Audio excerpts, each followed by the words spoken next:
ઉદાહરણ આકૃતિમાં દર્શાવેલ a લંબાઈના ચોરસ પર વિદ્યુતભારની પૃષ્ઠ ઘનતા સિગ્મા સિગ્મા 0xy છે. તો આ ચોરસ પર કુલ વિદ્યુતભાર શોધો. યામાક્ષ પદ્ધતિ આકૃતિમાં દર્શાવી છે.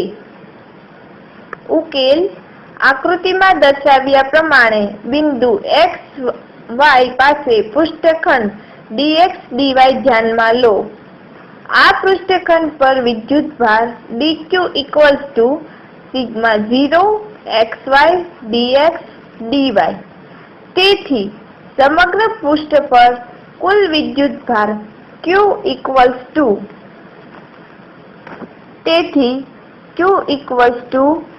Sigma 0 a4/4